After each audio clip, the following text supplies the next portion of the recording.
Evangelio de Mateo. Y el tema de esta mañana se llama la hora de su juicio. Tomaré de la Biblia española de 1927 una mención de este texto. Me gusta la forma en cómo esta versión de esta Biblia expresa. Y dice así: además, el hacha está ya tocando la base de los árboles, y todo aquel árbol que no da buen fruto es cortado y echado al fuego. Mateo 3:10. Oremos. Te doy gracias, Señor, en esta mañana por haberme permitido estar aquí en tu casa. Te ruego, Señor, por tus hijos. Señor, en este momento que tu palabra llegue a sus corazones, que sepan tomar, Señor, con reverencia y respeto la exposición de tu palabra, que puedan atesorarla para que puedan crecer. De la misma manera conmigo, Señor, ayúdame, Señor, a poder darla, a poder, Señor, poner, Señor, de forma clara todo lo que tú has puesto en mi corazón, Señor, para poder dar en esta mañana. Te ruego, Dios mío, que dirija, Señor, en este momento mi vida para poder darla, Señor, y que todos podamos salir acá edificados, Señor, cada vez creciendo más en ti y pensando más en ti. Te lo ruego y te lo pido en el nombre de Jesús. Amén. Muy bien, hermanos, seguimos con este tema de los atributos de Dios. Estamos tratando el tema del juicio, aunque en este tema del juicio he explorado muchos puntos, incluso atributos que están vinculados con él, ya hemos hablado de ellos, pero ahora quiero tomar un punto aparte para definir sobre la hora de su juicio. De esto, como le digo, en estas secciones vamos a pasar al juicio, teología del pacto y por consiguiente libro de Apocalipsis. Y la ira, porque entonces está vinculado, por eso dejo todo eso al final. No quiere decir, hermano, que yo he marcado todos los atributos de Dios, son muchos más, pero eso depende del crecimiento y desarrollo de cada uno de ustedes, ¿ok? Muy bien. Con respecto a este tema y este punto que estoy tomando en esta mañana sobre la hora de su juicio, no piensen que yo voy a decir fechas y horas, sino que estoy hablando y me refiero sobre el momento, ¿ok? Ese momento en el cual, si bien es cierto, quienes estén vivos o quienes estén muertos, ninguno podrá evadirlo. Todos estarán presentes en ese momento. Todos, inevitablemente y de forma indiscutible, no podrán evitar ese momento. Es decir, no hay ni una sola forma de poder escapar de ese momento. Ni el mejor creyente, ni el mejor ateo escapará de ese momento. Entonces, por eso he tomado este versículo de Juan el Bautista. Juan el Bautista, cuando está hablando este texto, está hablando sobre el momento de su juicio. Pero él le dice a las personas de su tiempo, como nos dice a nosotros: ¡hey! Además, el hacha está ya tocando. ¿Qué quiere decir esto tocando? La otra versión de la Biblia dice está puesta, la otra versión dice ya está encajada, ¿no? El hacha ya está tocando la base de los árboles. ¿Qué quiere decir? Que esa hacha ya está puesta sobre nosotros. Y si alguna vez alguno ha participado en una fiesta costumbrista en la cual dicen ese cortamonte, ¿no? Con los árboles, ¿no? Se han dado cuenta que el último toque, ese toque que se incrusta, y cuando sale el árbol se viene abajo, ya. Esa es la expresión que está usando. El hacha ya está puesta. Por eso que cuando también Juan dice sobre el trigo, dice: y él recoge el trigo en su granero, ¿sí o no? Y junta la cizaña, la mala hierba, la junta en los manojos y es echada al fuego cuando es quemada, ¿sí o no? Entonces, acá está hablando de algo que ya está ahí sucediendo, que ya está pasando, ¿no? Entonces, esto, la aplicación cuando Juan está diciendo a ellos es que, hey, no andes confiado en que esto solamente es para un tiempo futuro, porque inevitablemente el tiempo es algo relativo para Dios, pero para ti no existe ese tiempo, pero para ti tal vez, pero ese momento llegará indiscutiblemente, lo vivirás indiscutiblemente, no podrás escapar de eso. El punto es donde tú te encuentras. ¿Okay? Entonces mi mensaje no va dirigido para los inconversos, sino para los creyentes y los que piensan que son creyentes. Entonces acá hay que tener cuidado porque Juan no le estaba hablando a gente que no conoce de Dios. De hecho, esa frase se le está diciendo a los fariseos, ¿sí o no? Le está diciendo a ellos, gente que conoce de Dios.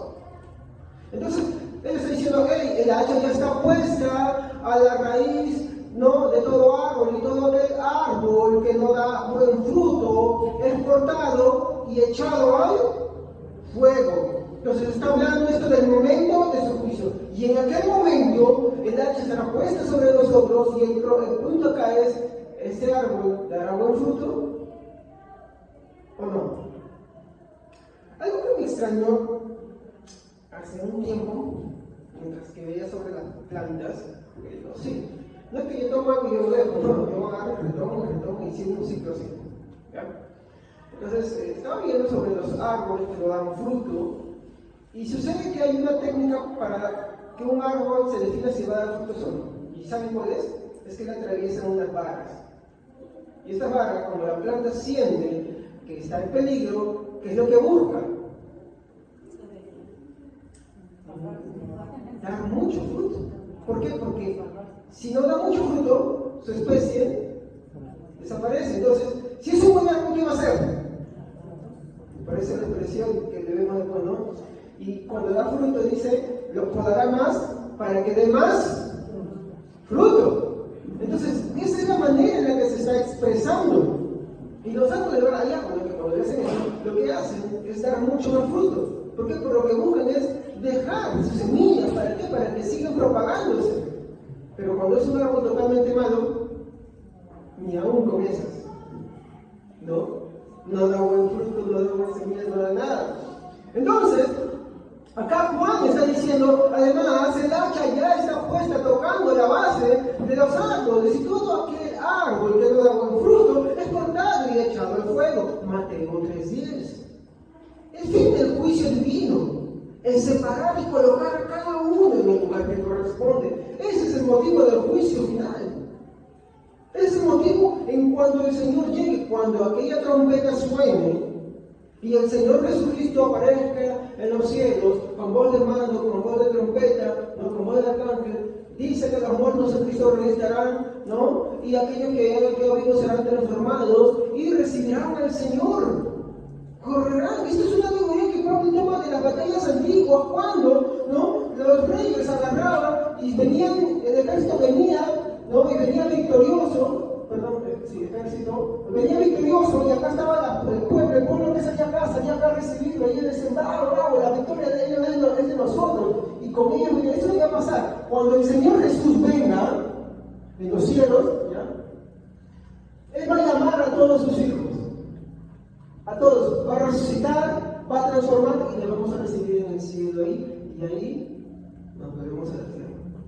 Y eso es lo que Él dice, y en aquel día aparecerá la señal del Hijo del Hombre, y separará a las ovejas a su derecha. O sea, todos estos los pondrá, ¿a dónde? A su derecha, y a los otros a su izquierda. Entonces, eso es lo que sucede aquí. Porque ese mi caravana no son muy entendibles. ¿Ya? Entonces, eso es lo que va a pasar. Ese es el hecho de la resurrección, ¿no? Ese es el hecho de que Cristo transforme a lo que quede vivo en ese momento. Es para que lo reciban. Usted vaya a verse una película antiguamente, no, porque ese es el trasfondo del que Pablo está hablando. ¿Cómo sucedían las guerras y cuando venía el ejército vencedor? La gente salía a recibirlos. Ayer veíamos una serie que se llama Relleno. ¿Qué pasaba cuando el ejército venía victorioso? Toda la gente que hacía salía a recibirlos, ¿no? Y con ellos se ingresaban a la ciudad. Así es la forma en la que el Señor vendrá. Entonces, el fin del juicio divino consiste en separar y colocar a cada uno en el lugar que corresponde. Nuestro Señor Jesucristo pondrá su trigo en su granero y pondrá sus ovejas en su redil, mientras que la cizaña será juntada y echada en el fuego. Ahora, quiero por medio de este mensaje de esta mañana, mi hermano, que cada uno sea movido por el Espíritu Santo en una reflexión, para que, hermanos, no seamos negligentes e inconstantes en cuanto a nuestra salvación. Ese es mi fin en esta mañana. Por eso quiero tratar algunos puntos, ¿no? Y el primero es este. Para esto tendremos que hacer uso de la imaginación y, haciendo caso a los versículos de la Biblia, ponernos en el momento en el que el Señor Jesús regrese. Eso puede ser ahora, puede ser mañana, puede ser en 10 años, puede ser en 100 años, yo no lo sé. Como que puede ser en 100 años, como que puede ser en unos minutos. Pero indiscutiblemente y de forma ineludible, así sea hoy o sea en 100 años o más, todos viviremos ese momento. Todos, indiscutiblemente, viviremos ese momento. Todos. Entonces, quiero pedirle que hagan la reflexión, yendo y dejándose envolver por las Escrituras y pensando en lo que ella dice ahí. La hora ha llegado. El Señor Jesús aparece en las nubes. Y mi pregunta con la cual quiero empezar a hacer esta reflexión en esta mañana es: ¿en qué lugar tú estás? Y ahí es donde yo me quiero centrar, porque Cristo va a centrarse en eso. Juan, ¿qué decía lo que estamos leyendo en su momento en Mateo 3:10? Uno tiene que leerlo. Ya también el hacha está puesta a la raíz de los árboles. Por tanto, todo árbol que no da buen fruto es cortado y echado en el fuego. Muy bien. Habrá, mi hermano, situaciones cuando esto sucede. Primero, vamos a ver sobre el mundo y sus deseos.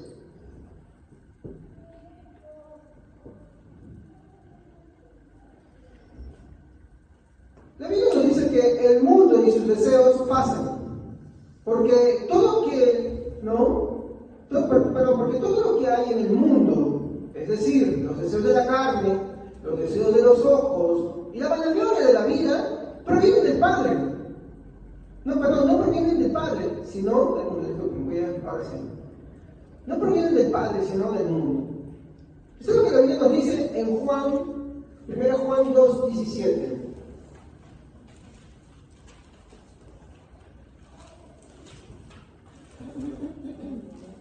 El mundo y sus deseos. Ninguna de esas cosas, dice la Biblia, provienen ¿de qué? De Dios. Ahora, ¿cómo podemos entender esto? Esto lo vemos bajo la forma de los pretextos que siempre se usan para seguir al Señor. Yo tengo esto. ¿Se acuerdan cuando el Señor le dijo: vengan y síganme? Y uno le dijo: Señor, déjame que primero me despida de mi familia y luego te seguiré.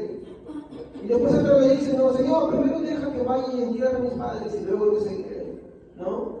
O cuando vemos la parábola de los invitados a la boda: no, tengo que ir a mi labranza, no, tengo que ir a esto, no, recién me he casado, no, recién esto. ¿Sí o no? Porque los deseos del mundo, los deseos de la carne, los deseos de los ojos, la vanagloria de la vida, no provienen del Padre, sino del mundo. Y el mundo pasa, y sus deseos pasan. Esas cosas son pasajeras. Como dice el texto: no, ¿de qué me sirve ganar el mundo si al final pierdo conmigo en todo lugar? ¿De qué te sirve? Yo no estoy hablando tampoco con eso de descuido total, o el hecho de querer mejorar en esta vida, no. Pero lo que estoy diciendo es no a costa de. Ayer me contaron un caso, y es triste, ¿no? A veces yo sé que la gente, yo quiero que reflexionen, yo no estoy en contra de esto, quiero aclarar, yo quiero que me entiendan. No está mal que uno haga algo por querer mejorar en su vida. ¿Estamos? Pero el problema es pensar: ¿es esto lo que el Señor desea? Y me contaban el caso de una persona que hizo ciertos cambios en su vida, ¿no? Se mudó a otro sitio donde que había una posibilidad, pues, de mayores mejoras en su vida, ¿no? Familia cristiana. Pero ¿cuál fue el perjuicio? La rebeldía de sus hijos. Entonces uno se pregunta, ¿esa mejoría fue para bien? ¿Fue voluntad de Dios? Pero a veces nosotros somos tan dados a los deseos de este mundo que no nos sentamos un momento a pensar en el costo que eso involucra. ¿De qué te sirve a ti ganarte la lotería y al final con toda esa abundancia que tú tienes, tu hijo se pierde y se va al infierno? ¿De qué te sirve? ¿Qué energía te va a dar?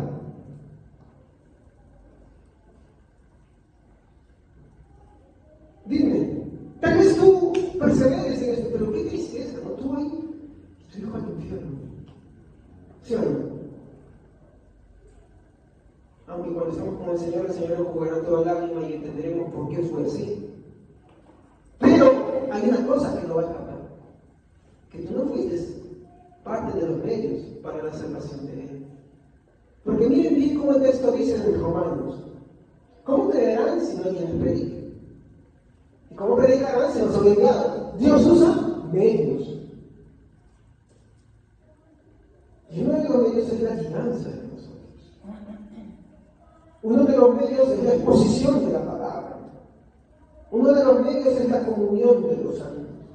Uno de los medios son la forma de los sacramentos que tenemos en la iglesia. Uno de los medios son todas las cosas que hacemos dentro de ella. Son los medios. Entonces, cuando nosotros dejamos todos esos medios que el Señor usa y ponemos nuestro corazón en las otras cosas, alguno tiene que pensar antes de que las cosas vengan: ¿es esto necesario para mi vida? ¿Será correcto esto? Pero aquí hay un problema. Ni tú ni yo conocemos el futuro. Y lejos de pensar positivamente, ay no, usted va a ser curso de negativo, que tengo que ser realista, porque tú no conoces el futuro. Si tú piensas en lo positivo, te olvidas que lo negativo también está implícito, solamente que tú estás parcializado: ay, sí, voy a tener esto, voy a lograr esto va a ser, y así. Pero no te pones a pensar en el gran problema y perjuicio, que inevitablemente no se puede escapar. Y la posibilidad del otro. Que el Señor se la sabe, pero el problema es que tú no la sabes.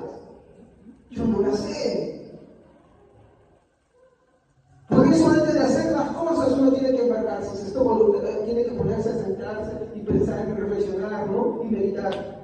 Esto es voluntad del Señor. Como el Señor Jesús dijo, ¿no? Que rey, que el que haga la guerra, no pensando bien las cosas, agarra y se pone a sacar cuentas y ver y hacer un censo y ver si puede, sino de lo contrario, mejor manda un embajador y hace las paces. O que el que quiere iniciar una construcción, dice, no sacando bien las cuentas, agarra y piensa bien si va a poder terminar la obra, no vaya a ser que quede en ridículo. ¿De qué te sirve a ti decir, bueno, yo tengo este título, tengo esto, tengo dinero, tengo aquello, tengo lo otro, le he dado la mejor educación a mis hijos, les he puesto aquello, no sé, qué sé yo, me mudé del sitio que no es tan peligroso, no sé, hice esto, aquello, lo otro? Si al final, después de todo eso, no calculaste el otro factor, Dios. Pero como dice, si Dios no edifica la casa, en vano trabaja, no la edifica, en vano te esfuerzas. Y al final, ¿de qué te sirve todo eso si el alma de uno de tus hijos, de uno de tus familiares, camina en el infierno? ¿No es mejor que uno se ponga a pensar qué es lo más necesario y lo no tan necesario?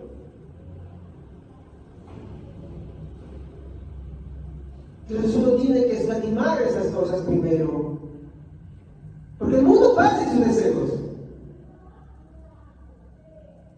En segundo lugar, el momento es: ya no hay más espera. Algunos están en el sepulcro y otros aún sobreviven.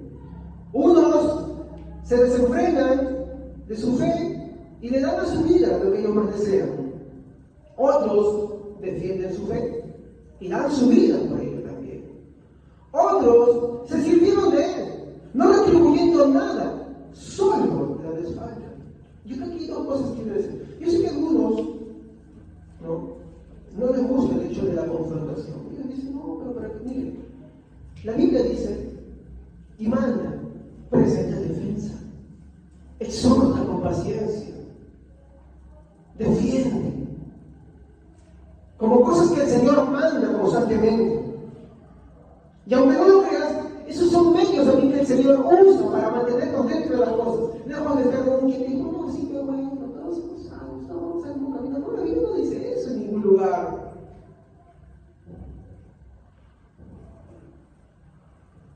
La Biblia nos habla de ser espíritus fervorosos en cuanto a la defensa de la fe. Y es más, muchas veces muchas de esas cosas son los medios también que Dios usa para que la persona siga escudriñando la palabra de Dios, para que la persona siga indagando en las cosas y que siga creciendo. Porque tenemos una lucha contra la carne y la sangre, pero contra los deseos que habitan en nosotros. Entonces ponte a pensar, ¿qué prefieres? ¿Que tu hijo ande luchando, contra la fornicación o ande luchando contra los herejes? ¿Dónde preferirías que su pasión esté? Piénsalo. Si tú me dices eso es inútil, eso es malo, ¿sabes qué estás haciendo? Lo estás desocupando. Porque los cristianos no están ociosos. Los cristianos no están ociosos. Los cristianos dan su vida por la fe. Mueren por la fe. No solamente mueren en el martirio, hermanos, sino también mueren, mi hermano, dando su vida en ello. ¿Y cómo dan su vida? No solamente entregándose al sacrificio de esto, sino también entregándose a la defensa de la fe. Gastan su vida en eso, invierten sus esfuerzos en eso. Y esos son parte de los medios que Dios usa para mantener a los creyentes de esa manera activos. Otros se sirven del Evangelio, están en el Evangelio para sacar beneficio. A ver, ¿qué beneficio puedo sacar de esto? De repente, si siendo pastor, me van a mantener. Pero yo no digo que eso esté mal. De hecho, yo siempre lo voy a decir. Y eso, hermanos, yo voy a aclarar algo. El Evangelio de la prosperidad es una toxina. Está muy mal. Ese se llama el Evangelio de la avaricia. Eso sí es cierto. Avaricia porque los pastores se quieren hacer ricos y los creyentes también. Está mal. Pero ellos escuchan lo que quieren escuchar. Y la gente está ahí. ¿Por qué? Porque aman su avaricia. Pero eso no quita el hecho de lo que la palabra de Dios dice. ¿Por qué? Porque sí es cierto. Como compartir con los hermanos. Tal vez eso no suceda conmigo, pero yo les voy a decir, si ustedes quieren que una iglesia que sea saludable, una de las cosas es que el pastor viva del Evangelio. ¿Por qué? Porque el pastor tiene que visitar creyentes, tiene que estudiar la palabra de Dios, tiene que estar activo y todas esas cosas. Mientras que esas cosas no son, pues su labor está disminuida en un gran porcentaje. ¿Por qué? Porque tiene que trabajar para vivir. ¿Me entienden? No, pastor de Corintios, hermanitas queridos, Corintios es solamente una iglesia. Las demás iglesias, tú lees que las otras empiezan a cómo ayudaban al apóstol Pablo, se desvían por ayudar para su ministerio, para que pueda seguir haciendo. ¿Cómo creen que viajaba? ¿No? Pero llegaba a Corintios y no. Entonces, una labor pastoral ahí está disminuyendo. Y también, como hermanos, una iglesia no está llamada a tener un solo pastor, está llamado a tener varios pastores.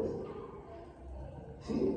Algo que a mí me encantó y ojalá que me lo escuche, es que la iglesia que pude visitar, hermano, ellos no tienen un pastor, tienen pastores. Porque si uno se cae, el otro lo anima, el otro lo fortalece. Y ellos no andan pensando, yo creo esto, yo creo en esto otro, no, están unidos bajo una confesión. Y eso es lindo, me llenó de tanta alegría, de mis lágrimas se me cayeron, que en tan solo un año, y ellos salieron de una iglesia con herejías de la G12, no tuvieron temor, las hermanas, los hermanos decían, ¿saben qué? Esto es herejía, esto está mal, esto la Biblia no lo avala, esto las creencias no lo avalan, y son hermanos hambrientos de creer, y no solamente jóvenes, sino adultos, mayores, y eso es una iglesia saludable. Ellos no dicen, a mí me da flojera leer la palabra de Dios, ellos no dicen, a mí me da flojera investigar sobre el fe otros libros más, ellos no dicen eso, ellos están unidos por esa. Y eso es hermoso. Por eso cuando yo vi eso, ya no voy a agarrar las predicaciones. A mí mi hermano que ni siquiera puede caminar, pero ¿cómo está recibiendo? Es evangelista. Hermano, es evangelista. No camina, no tiene piernas. Canta el himno al Señor, pero es un evangelista porque anda predicando. Que con muchos tienen pies con completo. Con las cosas se les dificulta la completa. ¿Y qué hablamos? Si es un evangelista, ¿no? ¿Sabes qué es un evangelista, no? ¿Qué es un evangelista, hermano? No se va a predicar acá en la esquina. Se va lejos. Y no tiene pies.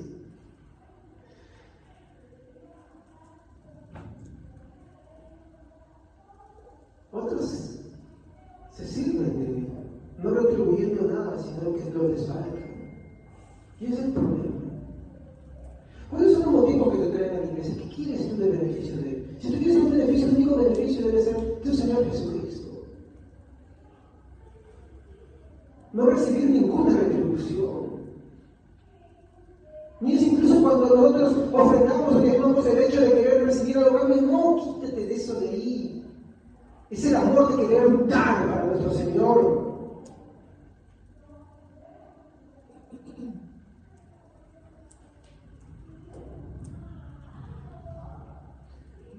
Otros vivieron en los deseos de su corazón y se justificaron a sí mismos diciendo: yo soy creyente. ¿Saben qué es lo peor?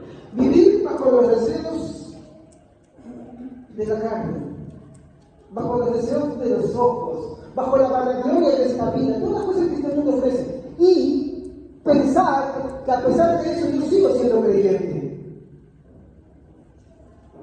¿Cuál es el problema de eso? Es que vivo en un autoengaño. Miren, ahorita vamos a citar algunos textos que van a poder empezar a aclarar sobre esas cosas más. Unos vivieron una vida camuflada bajo la sombra de una iglesia, pero sin ser parte de ella. Piense por un momento, el Señor ha llegado. Ha llegado. Tú no eres de los que han muerto. Tú estás vivo en el momento en el que llega. Hay dos cosas. ¿Eres transformado por su gloria para recibirla en el cielo? ¿O eres apartado a su izquierda para que te digan lo que viene sobre ti? Nada que 7 años, hermano, no, ese momento, el momento de su juicio, estoy hablando. El momento de su juicio llegó. Nada que esperar más, no, ya llegó el momento de su juicio. La pregunta es: ¿eres realmente un creyente del Señor? Estás en una iglesia ahí camuflado, vienes, sí dices soy cristiano, pero estás con los deseos de esta vida simplemente. Eso es lo primero para ti, no el Señor. ¿Qué bien nos hace reflexionar la oración de Javes? Señor, no me des la abundancia para que me olvide de ti. Tampoco la escasez para que reniegue contra ti, sino el pan necesario, lo suficiente de tu provisión.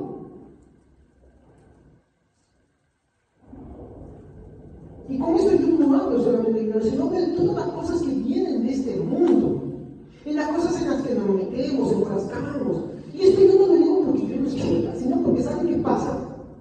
¿Saben qué sucede? Es porque si el Señor viene ahora, ¿en qué parte te encuentras? Ustedes saben que yo creo en la seguridad de la salvación, ¿no?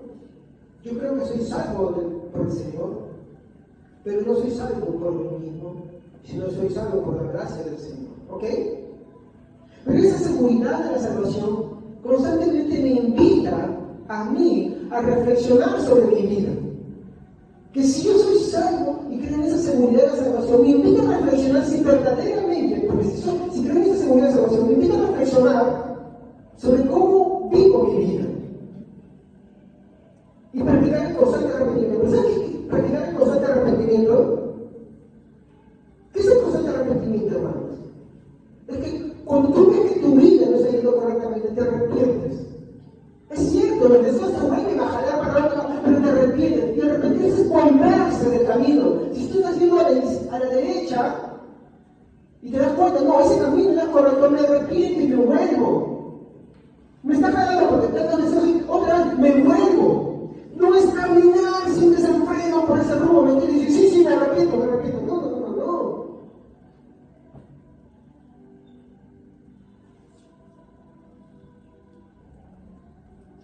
Tampoco faltan aquellos que se gobiernan como ellos desean, sin sujetarse a la iglesia y al Señor. Hermanos, en la herejía que estamos estudiando sobre el montanismo, una de las cosas que Montano tenía, ¿saben cuál era aquel defecto? Es como él decía: yo tengo el Espíritu del Señor. Él decía: yo no necesito que nadie me diga lo que yo tengo que hacer. Yo soy autoridad para mí mismo. Entonces, como nadie le puede mandar, él hacía lo que quería, iba donde él quería y se establecía donde él quería. Esa fue una de las razones por las cuales a mí lo condenaron como él, porque la Biblia nos manda a sujetarnos. Así como nos manda a obedecer a las autoridades, nos manda a sujetarnos en la iglesia a las autoridades también.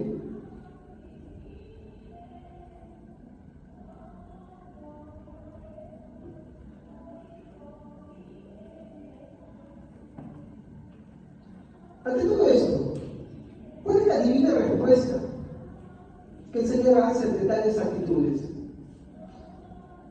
Miren, hermanos, ese día que yo fui a la iglesia que me invitaron el domingo pasado, como le contaron a mi esposa, y algo que ya me dije personal, pero ya compartí con la iglesia, me encantó. ¿Saben por qué? Me sentí un creyente más. Eso fue lindo para mí. Llegué y me pasaron los escenarios. Y yo hago en respuesta a eso porque para mí fue un momento lindo. Me pasaron los escenarios. Y fue lindo cantar los himnos. Y no es que, bueno, no se cantaron tanto, se cantaron ahí y que qué hermoso para mí.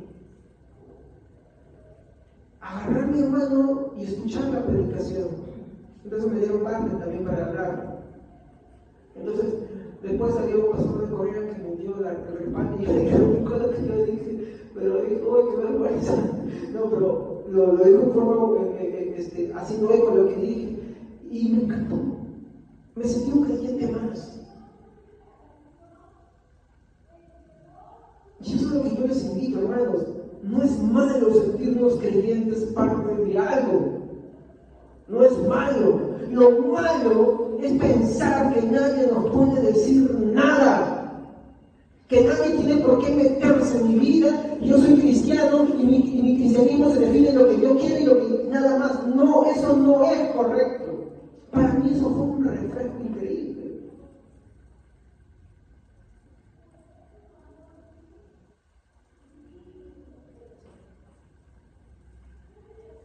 Ante esa falta de sumisión, ese cristianismo camuflado, ese cristianismo que sigue los deseos de este mundo, la vanagloria de este mundo, los deseos de sus ojos, ese cristianismo que no se involucra en las cosas de Dios, ese cristianismo que simplemente usa el pretexto de ser creyente. ¿Cuál es la divina respuesta que nos dice cuando Jesús habla de aquellos que le dicen, Señor, hicimos esto, Señor, lo que hice, Señor, lo otro? Él dice, apartaos de mí, nunca os conocí, hacedores de maldad. Los conocí, porque muchos hacen una obra para compensar otra obra, ¿me entienden? Ya hice esto, entonces ahora voy a hacer esto para compensarlo. Y de eso no se trata.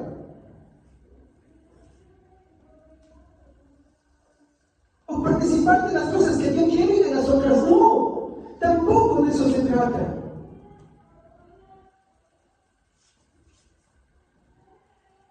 ¿Saben cuál es el problema? Es que ninguno de estos, estamos hablando del momento, es que ninguno de estos dejó que Cristo los gobernara. Ninguno de los que se menciona aquí, o alguno que pueda estar presente hoy, dio el fruto deseado, porque el árbol era malo. Dice la palabra de Dios, ningún árbol malo puede dar buen fruto. ¿Y tú sabes cuándo es un árbol malo? El otro día mi esposa, no sé de quién, compró unas paltas que maduraron. Y cuando yo la probé dije, oye, ven, qué riquísimas paltas. No se comparan a las paltas que me traes de tu City.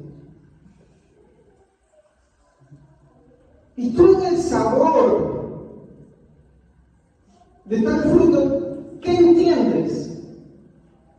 ¿Que el árbol es? Nunca has tenido la dicha de probar, si te gusta la manzana, de probar una manzana deliciosa y también de probar otra insípida. Decir, oye, esto, qué horrible, no sabe nada. ¿No? ¿Y cómo defines que es un árbol bueno? Por lo delicioso que es. De esto se trata. No puede un árbol malo dar frutos buenos. Mateo 7, 18, la última sección. Mateo 7, 18.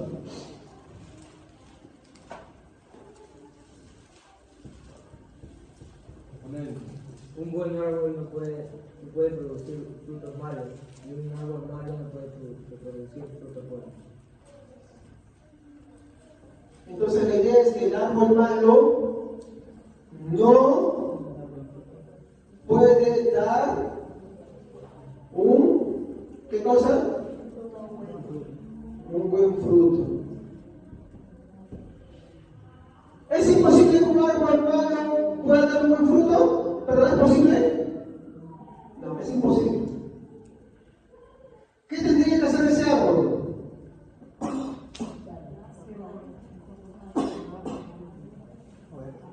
Hermano, no puede. ¿Sabe que el árbol malo depende de la semilla? ¿Sabe que cuando tú en agricultura, ¿qué buscas? ¿Buena semilla o mala semilla? Si la semilla es mala, el árbol es malo. Entonces, solo eso me puede hacer Dios. Por eso Nicolás dijo, Nicodemo, si no naces de nuevo, no puedes ver el reino de Dios. Lo que es imposible para los hombres, para Dios sí es posible. Esto lo digo para que ninguno se desesperance acá, tampoco. Pero para que tampoco tenga confianza en sí mismo. Entonces el árbol malo no puede dar frutos buenos.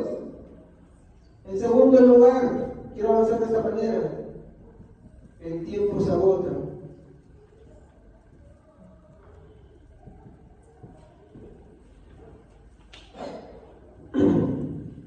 Sobre esto, ¿qué dice? Cuando nosotros vemos Marcos 1:15,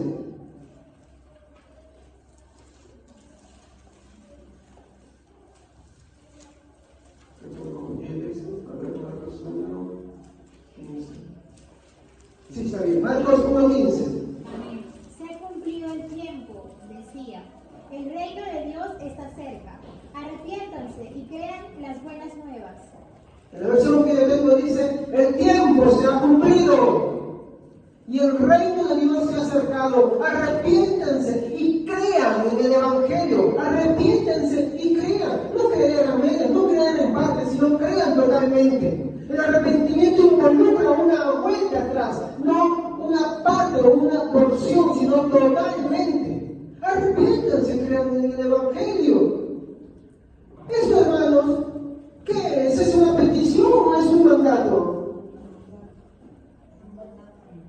Marcos, ¿qué estamos leyendo? Entonces, ¿es una petición o un mandato? Un mandato. Hermano, la vida te está rogando, la vida te está diciendo por favorcito, la vida te está diciendo considéralo, te está diciendo tómame en partecita y en partecita no, parting, o te está ordenando algo. Y si no lo obedeces, ¿qué eres? Eres un incrédulo, eres hijo de ira. El mandato es arrepiéntete y cree en el Evangelio. Pero ¿qué es arrepentirse otra vez? El arrepentirse es volverse del camino en el que estoy yendo. Es cambiar de dirección. ¿Pero de dirección a dónde? Al Evangelio otra vez.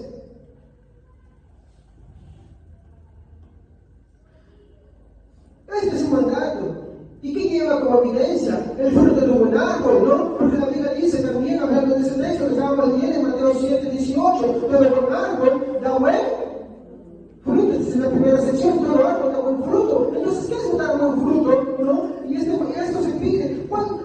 Al respecto de aquel que es buen árbol, la evidencia siempre de un creyente va a ser el fruto. Entonces, la pregunta acá es, ¿cuál es la excusa que se opone no solo para no creer, sino también para no perseverar?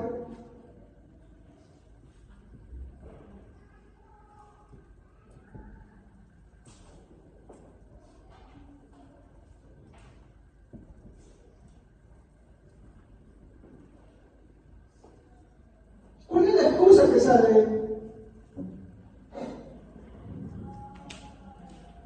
¿Cuáles son los argumentos que siempre salen a relucir? producir, y son estos: familia, peligro, dinero, tiempo, trabajo, salud, etcétera, etcétera, etcétera. Pero ¿cuál es otra vez la respuesta que la Biblia da a eso?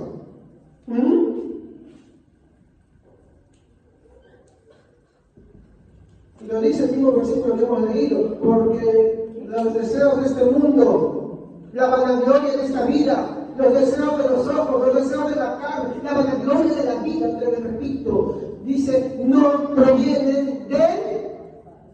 Si para ti, tu familia es primero que Dios, son los deseos del mundo. Si para ti la inseguridad son primero que Dios, son los deseos de este mundo. Si para ti el dinero es primero que Dios, son los deseos del mundo. Si para ti el tiempo son los deseos, perdón, no son antes que Dios, son los deseos de este mundo. Si para ti el trabajo es primero antes que Dios, esos no son los deseos de Dios, son los deseos del mundo. Si para ti la salud es primero antes que Dios, esos no son los deseos de Dios, son los deseos de este mundo. ¿Por qué? Porque los deseos de la carne, los deseos de los ojos, la vanagloria de esta vida no provienen del Padre, sino del mundo. Y la lista sigue, porque etcétera, etcétera, etcétera, etcétera, sobre las cosas que provienen de Él. Por eso invito a una imaginación, un poquito, un ejercicio mental. El Señor ha llegado. ¿Qué eres? De los que el Señor agarra y transforma una abrir y cerrar de sus ojos, un cerrar de los ojos, para ser no hechos no de un cuerpo incorruptible. O eres de las personas que pondrá a su izquierda y dirá: apartaos de mí, malditos, al fuego eterno. O apartaos de mí, hacedores de maldad, nunca os conocí. Y esa es una seria advertencia por seguir los deseos de este mundo.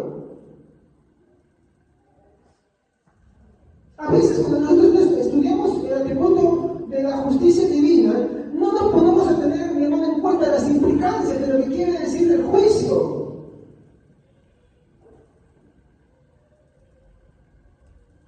Todas estas respuestas, por lo tanto, ¿no?, vienen como excusas, como dije, para no creer. Y también para no perseverar, porque uno puede decir: sí, yo creo, pero no persevera. Y ahorita vamos a entrar a eso, ¿no? Ahora, todos estas cosas, te voy a ser sincero, yo no quiero que nadie se sienta mal, pero hay que ser claro. Porque miren, a medida que estamos avanzando, juicio, llegamos a la ira, la predicación va a tornarse en un tono ya más fuerte en esta parte. Porque así es. Sí, esas cosas duelen más. Cuando lleguemos al tema de la ira, dolerá. Cuando lleguemos al libro Apocalipsis, mucho más. El libro Apocalipsis es un libro de constantes llamadas de atención, de reflexión y de esperanza, sí, también. Pero va a doler. Duele cuando no estás en la verdad. Esperanza cuando tu refugio es el Señor. Eso proviene de corazones que no creen y no perseveran, y salen de corazones que están llenos de corrupción, de corazones no regenerados. Un corazón corrupto y no regenerado pone siempre estas excusas. Porque ¿qué dijo el Señor? El que no me ama a mí más que todas las cosas, ¿me lo estoy inventando? ¿Y cuál es la manera en la que una persona no ame al Señor, que no haya sido regenerado? Porque ¿qué dice Ezequiel otra vez? ¿No? Y en los posteriores días pondré un corazón de carne y escribiré mis leyes en sus corazones y haré que anden en ellas. ¿Se dan cuenta? El amor de Dios nos constriñe, empapa nuestros corazones, nos redarguye cuando vamos por el camino equivocado, nos lleva de nuevo a su camino, nos trae la reflexión. No hace que andemos empecinados sin vuelta atrás.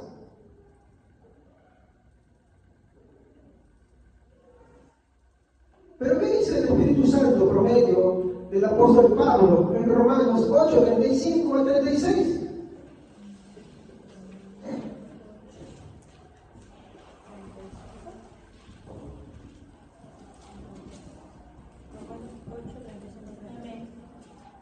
¿Quién nos separará del amor de Cristo? Tribulación o angustia, o persecución o hambre, o desnudez o peligro o espada. claramente escrito, por causa de ti somos muertos todo el tiempo, somos contados como ovejas de matadero. ¿Se dan cuenta? Y acá es el punto que quiero ir, a este otro punto.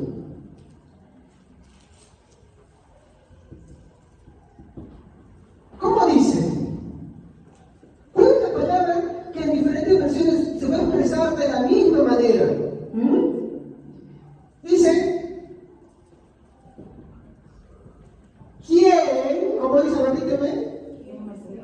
Nos separa. ¿Quién nos separará? Hermanos, esta palabra en otras versiones, ¿quién nos apartará? Y en otras versiones dice, ¿quién podrá separarnos? Y así sucesivamente. ¿Y saben cuál es la idea que está expresando mi hermano? Este sentido, mi hermano, nos dice un sentido de pertenencia de parte de nuestro Señor Jesucristo. Los que son del Señor, nada nos aparta de su camino. Y tampoco tienen, o mejor dicho, se dan vacaciones. Y ahorita quiero entrar al tema de la perseverancia. Vamos para esto, y quiero fundamentarlo un poco más con Juan 10:28. ¿Qué dice Juan 10:28?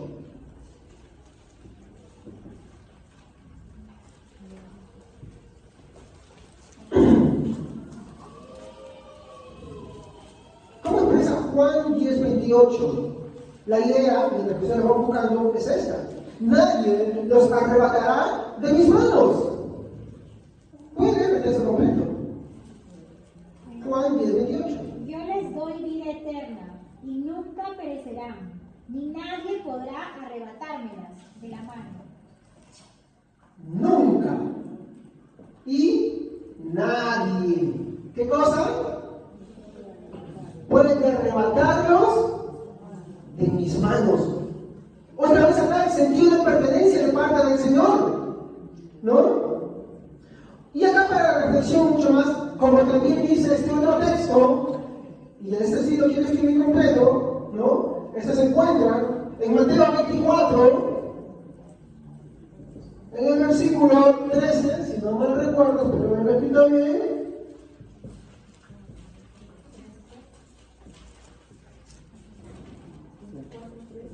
Amén. Leerlo. Pero el que se mantenga firme hasta el fin será salvo.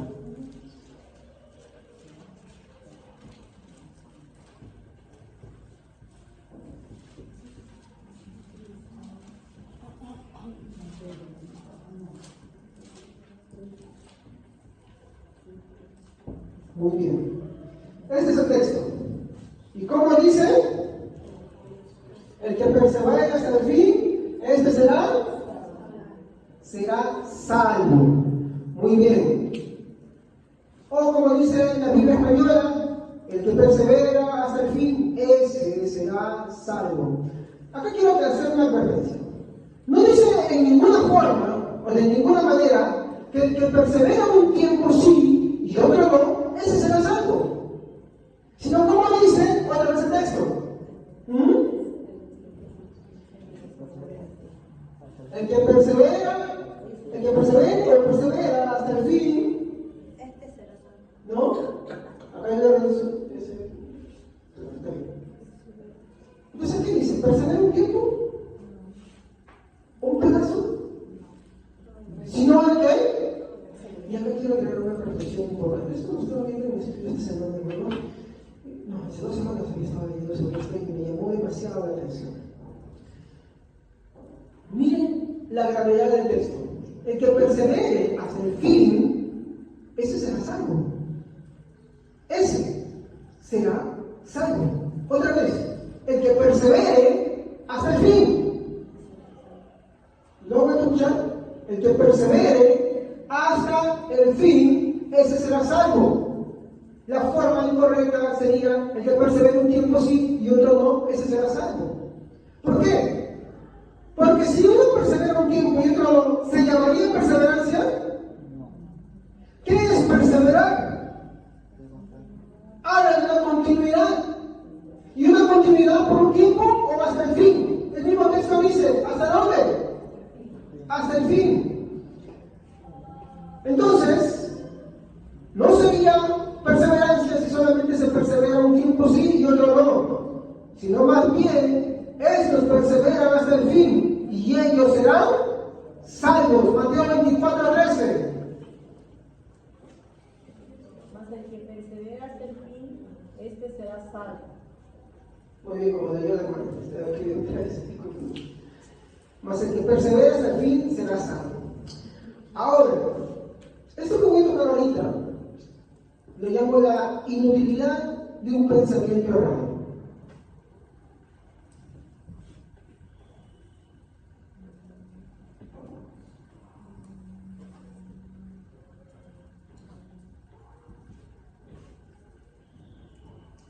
¿Por qué lo llamo así, hermanos?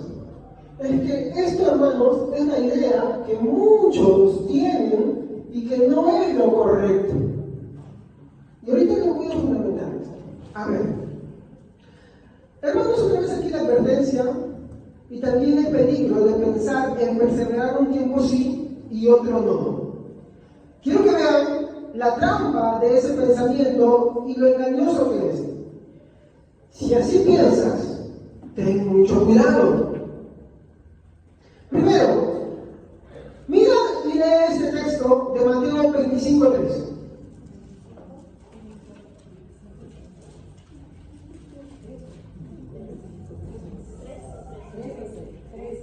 Sí, Mateo 25:13. ¿Es igualito que hablé solamente? Saltó un capítulo. Velad pues, porque no sabéis el día ni la hora en que el Hijo del Hombre ha de venir. Ok.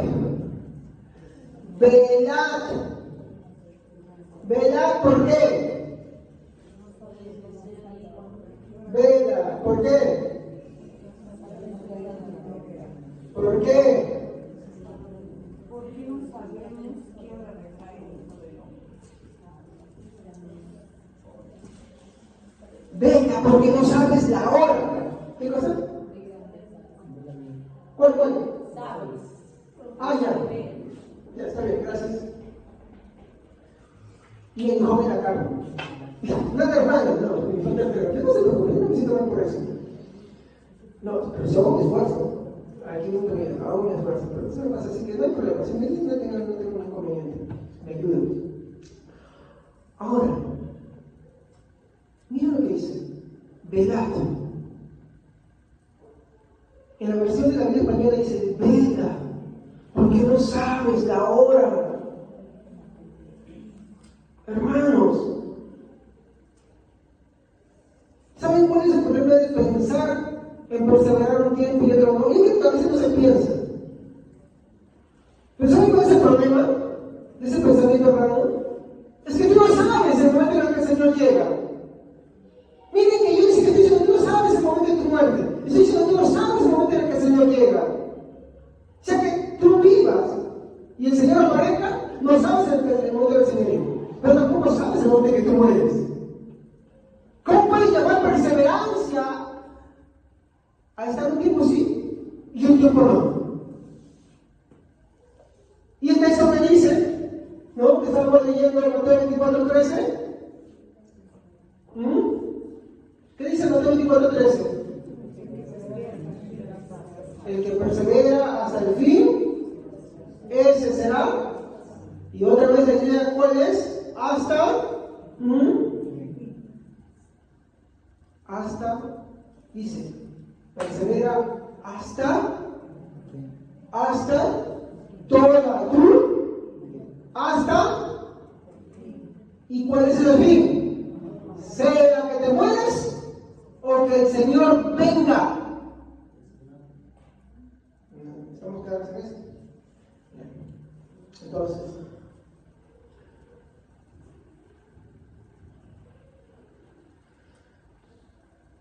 piensa que inútil de razonar creyendo así. Mira cómo me esforcé. 5 meses y luego 2 meses, ¿no? Y el Señor llega. Pensar, me esforcé 5 meses y luego 2 meses no. Y el Señor llega. ¿Qué sucede ahí?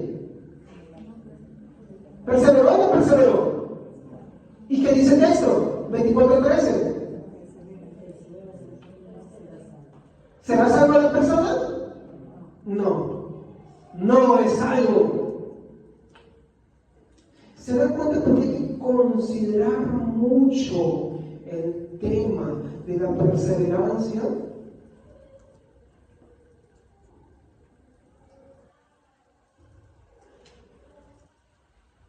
¿Puede, les pregunto a ustedes, llamarse a eso perseverancia? Si otra vez leemos el texto que dice que persevera hasta el fin será salvo, ¿puede llamarse perseverancia, perseverar un tiempo y otro tiempo no? No, no se llama perseverancia. La peor noticia es que el que no persevera hasta el fin es porque no fue del Señor. Filipenses 1:29, y se van a dar cuenta acá de la relación que voy a poner.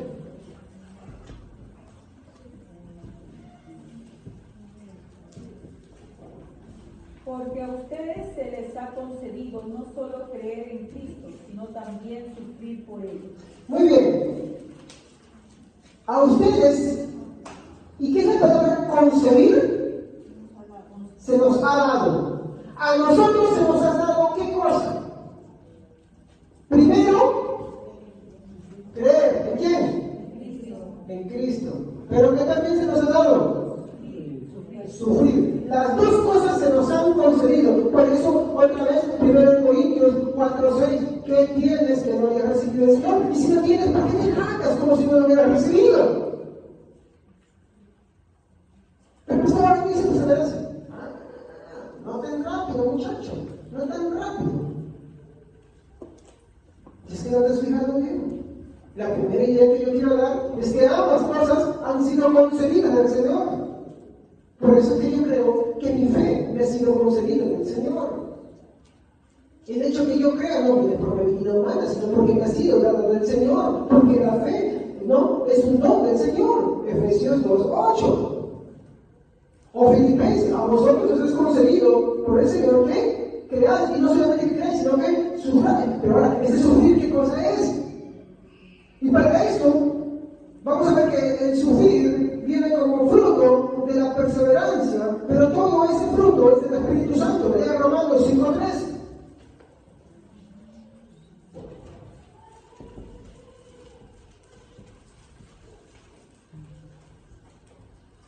Y no solo esto, sino que también nos gloriamos en las tribulaciones, sabiendo que la tribulación produce paciencia.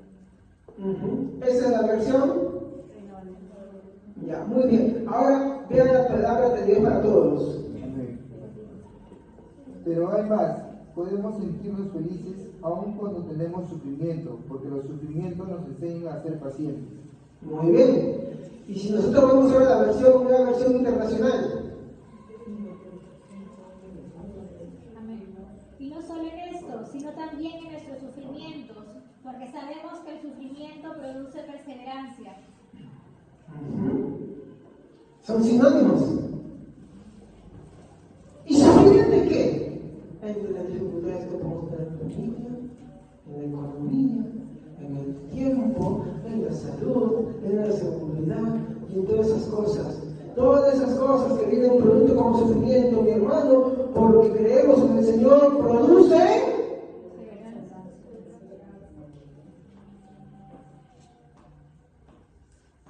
Por eso, para mí un texto que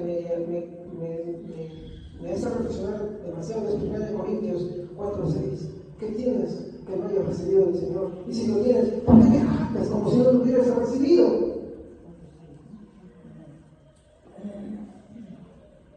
La perseverancia, la fe, la templanza, la fe, todas esas cosas, mi hermano, el amor, la bondad, la benignidad, todas esas cosas, mi hermano, son dádivas del fruto del Espíritu Santo.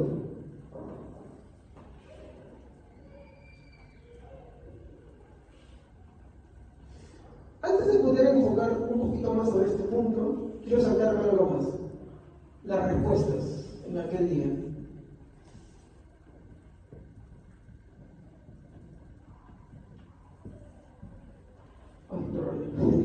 Las respuestas. ¿Cuáles serán las respuestas en aquellos días o en aquel día de las personas? En primer lugar, los malvados dirán. Mateo 7:22. hicimos esto o aquello.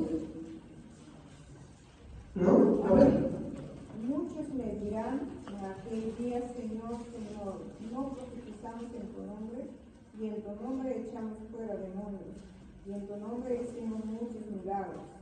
Y entonces les declararé, nunca os conocí, apartados de mí, hacedores de maldad. ¿Por qué el Señor les habla así a estas personas? Si recordarán lo que hablé de un inicio, algunos hacen las cosas para recibir beneficios propios. No podemos venir a la iglesia con el fin de recibir solamente beneficios propios, hermano. No podemos querer sacar algo. No. Todo esto sucede porque todas esas personas hicieron esas cosas para ellos mismos y no para el Señor Jesús. Como hablábamos el día miércoles, ¿no? Montano, ¿por qué hacía sus cosas? Para que Él sea alegría, que eres. Claro, quería gloria, quería que lo reconozcan. Eso buscaba. Quería sacar algo de provecho. ¿Y las excusas? Mateo 25:44.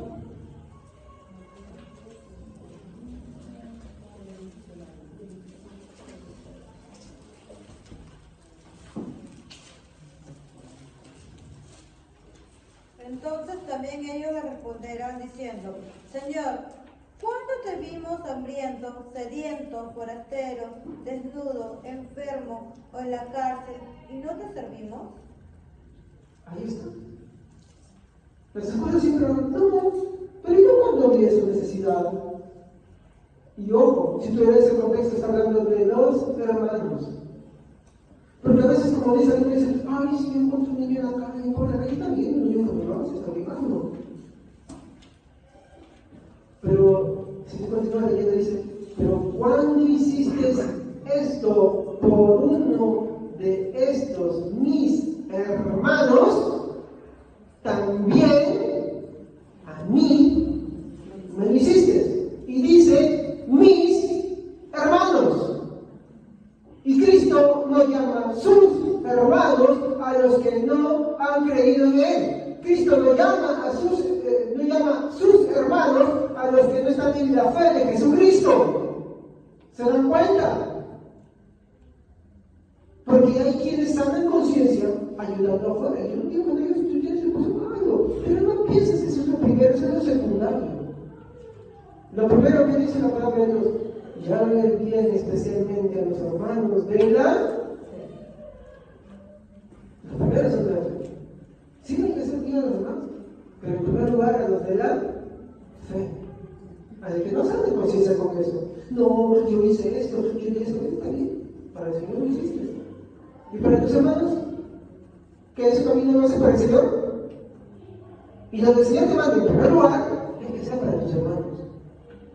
Para tus hermanos.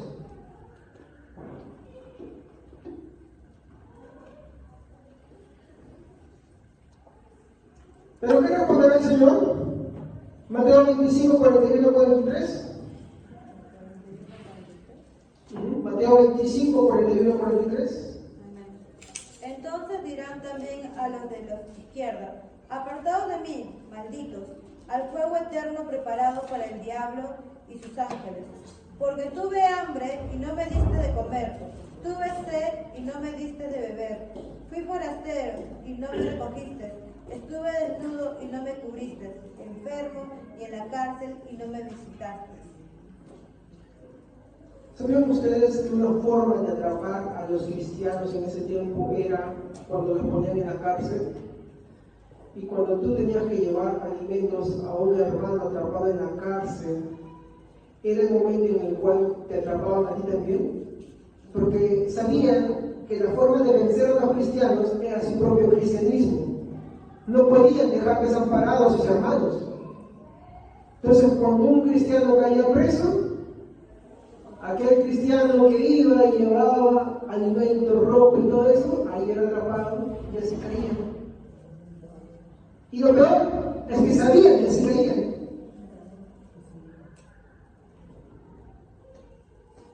Así era. Yo sé que uno dice, sí, hay que llevar la palabra, pero sí, también es una obra, también sí. Pero no es ese contexto que está diciendo acá. No. Está hablando de los hermanos presos en Cristo, porque tú continúas leyendo el contexto, habla de los hermanos. Jesús dice constantemente, mis hermanos. Mateo 7:23.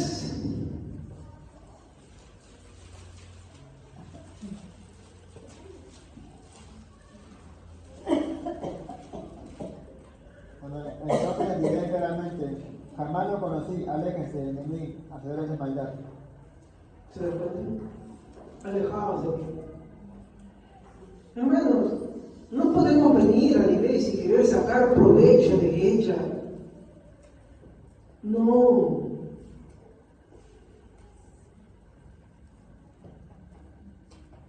Provecho de ningún tipo de esas cosas. Somos bienaventurados por dar y darnos a nosotros mismos.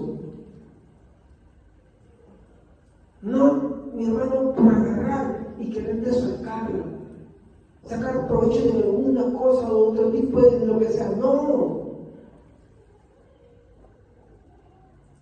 Pero a los justificados, ¿qué le dirán? Como ellos no obran para sí, ni tampoco se echan la gloria a sí mismos, sino que le dan toda la gloria al Señor. ¿Qué responde? Mateo 25, 34 y 36.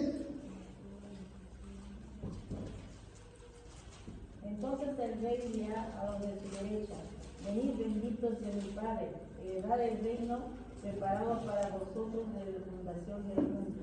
Porque tuve hambre y me diste de comer, tuve sed y me diste de beber, fui forastero y me recogiste, tuve desnudo y me tuviste, enfermo y me visitaste, en la cárcel y viniste a mí.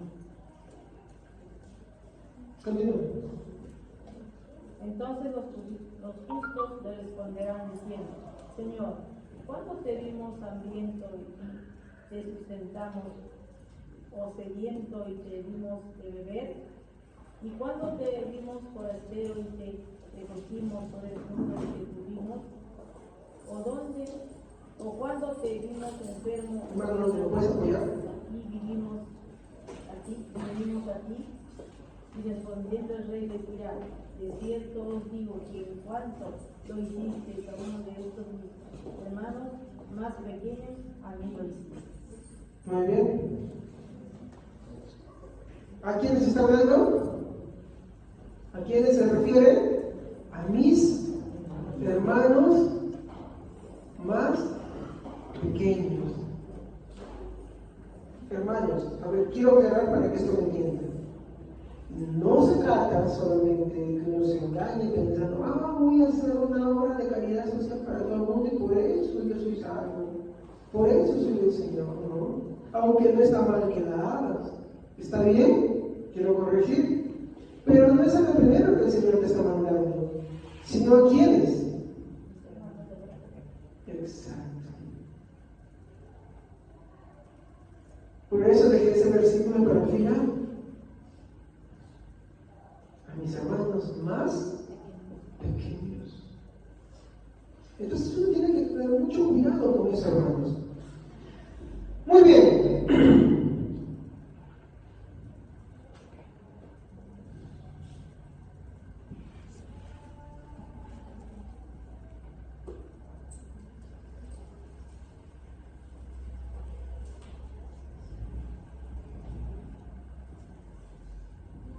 Hermanos, ¿cuál creen que será el clamor en ese día? ¿Cuál creen que será el clamor en ese momento? ¿Qué creen que sucederá cuando ese momento llegue?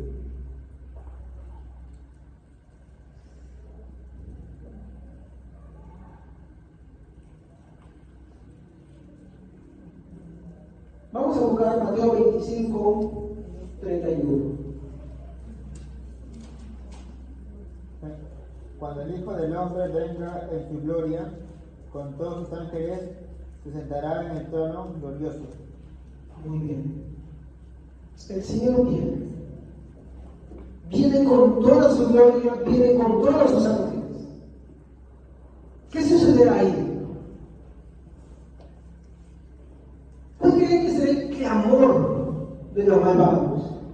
Isaías 2:19.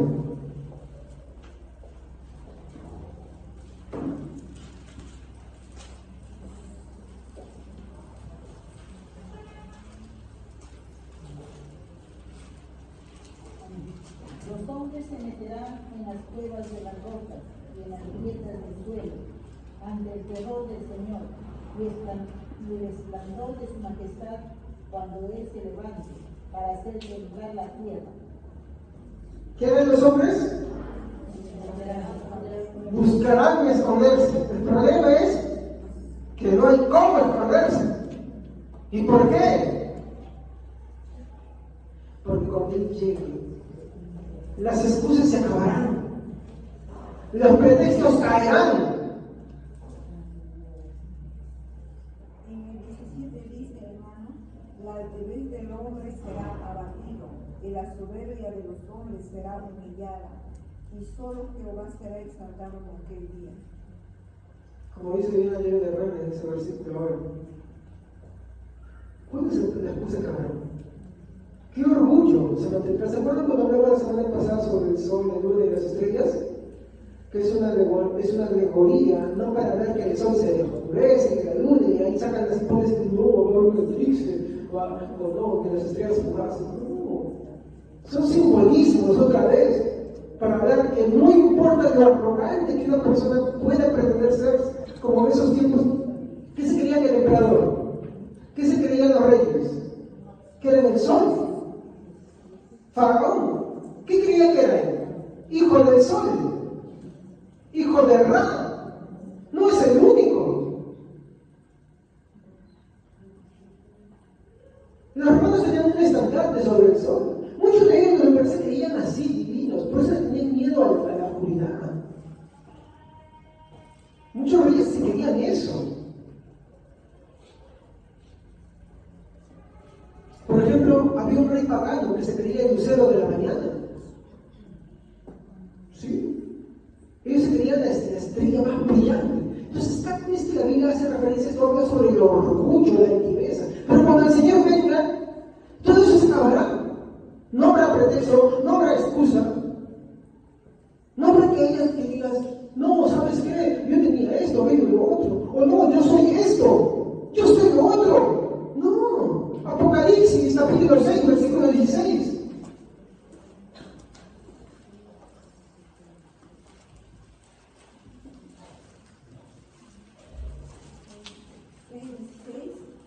Amén. Todos le decían a las montañas y a las rocas, caigan sobre nosotros y escóndanos de los que están sentados en el trono y de la ira del Cordero. El gran día, su día ha llegado y nadie podrá sobrevivir. ¿Se da cuenta? Escondan los montes, escondan las rocas, porque el día de su ira ha llegado. ¿Y quién podrá? Nadie. ¿Quién podrá mantenerse en pie? Nadie. Ahí ya no hay lugar más para el orgulloso, ya no hay lugar más para el altivo. Todos, indiscutiblemente, caerán.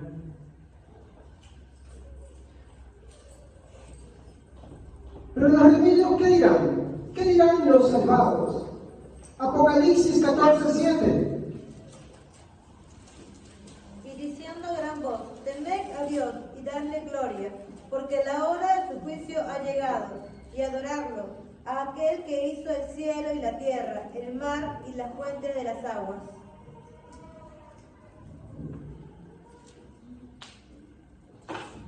Fácil de sacar, hermano. Cuando yo estaba hablando de todo esto, ¿qué tenía usted? ¿Miedo o confort? ¿Esperanza o terror?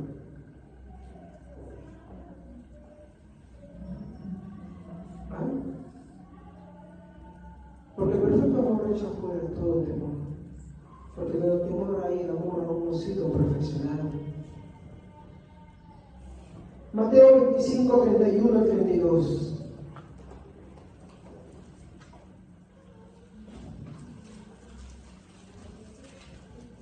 Cuando el Hijo del Hombre venga en su gloria y todos los santos ángeles con él, entonces se sentará en su trono de gloria y serán reunidos delante de él todas las naciones y apartarán los unos de los otros como apartó el pastor las ovejas de los cabritos.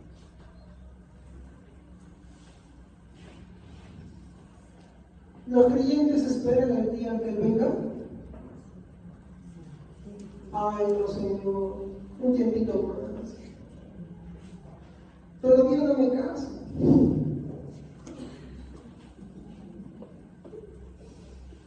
Ay, no, Señor, todavía no termino mi carrera. Ay, Señor, todavía no tengo esto, aquello, lo otro. ¿Y? Ese es el pensamiento de un corazón no arrepentido. Pero como Apocalipsis dice, ¿no? Y su hora ha llegado. Y Él es digno de toda alabanza. O como la oración de los santos debajo de la tierra que dice, oh Señor, ¿hasta cuándo tardarás en llegar? ¿Hasta cuándo no juzgarás este mundo? No, y le dice el Señor, descansen, descansen, ya falta poco.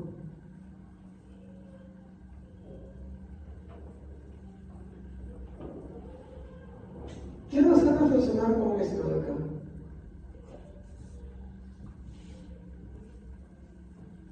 Otra vez, apelo que uso esta imaginación que Dios nos ha dado.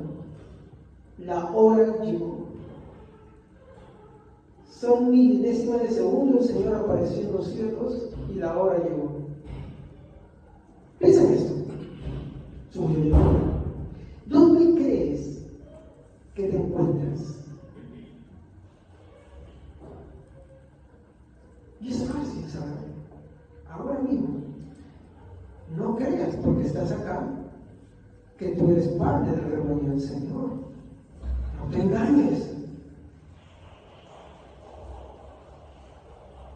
Voy a retomar algo que dije en uno de mis puntos anteriores. Piensa esto.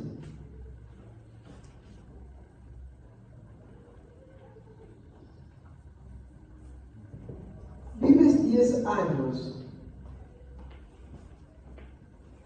5 perseveras.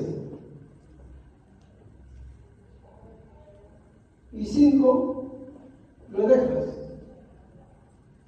¿Es perseverancia? No. Piensa esto otro. Vives 10 meses. Solamente 5 perseveras. Y 5 lo dejas. ¿Se llama perseverancia? No. Piensa eso otro. ¿Ya? Si solo vives 10 semanas y solamente perseveras 5 semanas y dejas 5 semanas, ¿se llama eso perseverancia? No. Piensa esto otro. Si vives tan solo 10 días y solamente perseveras 5 días, y 5 días, ¿qué haces? Lo dejas. ¿Se llama perseverancia? ¿Por qué? ¿Qué dice?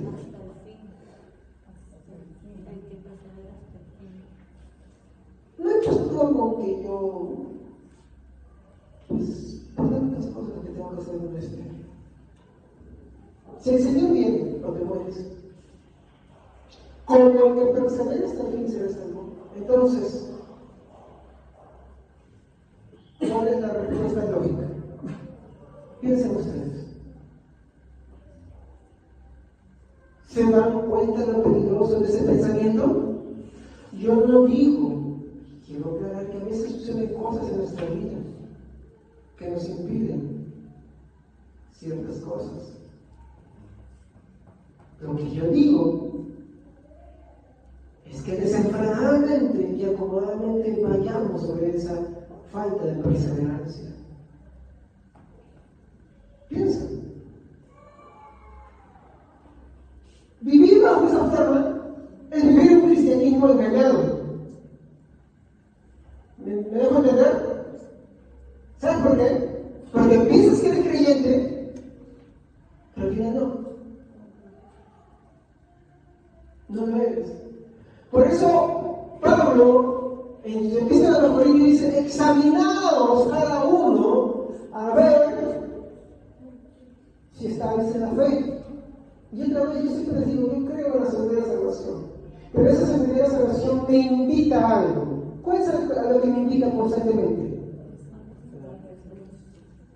Sí, por eso viene por fruto la examinación. Si yo estoy en la fe y permanezco en esto y creo en la seguridad de salvación, cuando me examine y encuentro las fallas en mi vida, como el Espíritu Santo está en mi ser, ¿qué hago? Me arrepiento. ¿Se dan cuenta? Y me vuelvo al Señor, porque el Señor con su gracia me dio nada. Y eso es la seguridad de la salvación, esa es la perseverancia de los santos. Entonces, como dice el texto, que persevere hasta el fin será salvo. Hermanos, mi fin es que reflexionemos. Si piensas, mi hermano, que la salvación depende de tus reglas y de tus condiciones, te estás equivocando. La salvación es de Dios, las reglas son de Él, no las tuyas, pues su juicio ya está cerca. Ay, pastor, qué exagerado, si muchos se acercan y esa persona te dice: bueno, digamos que te concedes, pero hay un pequeño detalle que te vas a olvidar. Digamos que el Señor viene de acá 1000 años más. Digamos. Yo tengo 40 y tantos, y voy a vivir ¿cuántos? 20, 30 más. Y le digo: hoy no, yo quiero vivir hasta los 150. Ya, digamos que hasta los 150. No sé, no, pero digamos. Pero no pasa nada. ¿Y qué pasa? ¿Qué pasa?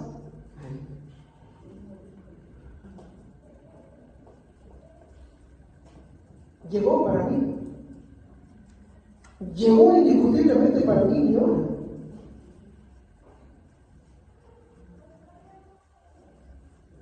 Llegó mi juicio.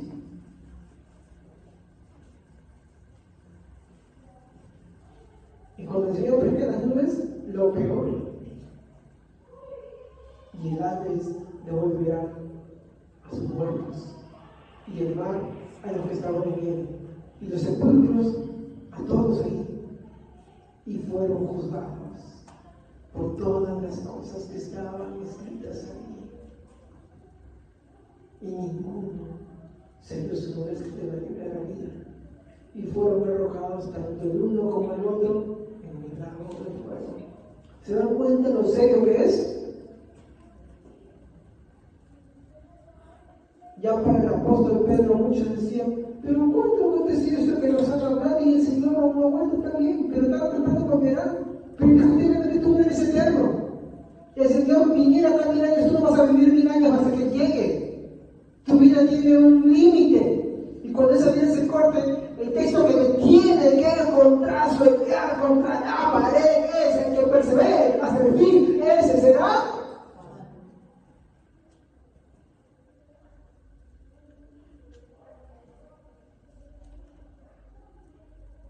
Si te estás desviando o te has desviado, vuélvete. Vuélvete. No sigas en comodidad. No sigas en altivez. No sigas los deseos de este mundo. No sigas los deseos de la carne, los deseos de los ojos, la vanagloria de esta vida. No, porque eso es pasajero. Oh hombre, oh mujer, piensa. Esta noche el Señor puede ir a mi ¿para quién es todo? Casa, dinero, trabajo, profesión, todo se queda acá, nada te llevas.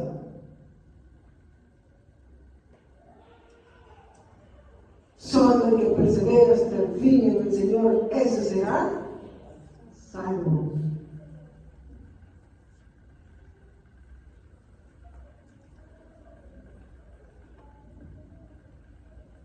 Velad pues, porque no sabéis la hora.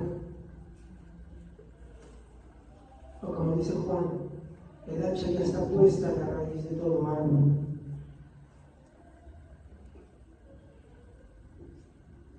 Pero también nos dice, y aquí el Señor Jesús viene, y su galardón con él. Mi invitación esta mañana es que todos acá presentes, ninguno vive engañado. Mi invitación acá es que todos, hermanos, deben perseverar hasta el fin. Porque tú no sabes cuándo viene el Señor. Por eso la palabra es velar. No es velar un tiempo, no es velar 10 años, no es velar 5 meses, no es velar 5 días. La perseverancia es hasta el fin. Y si miras bien, vuélvete, entre tanto hay vida.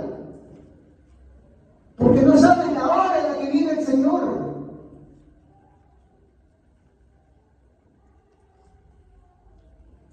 Y eso es la hora de su juicio.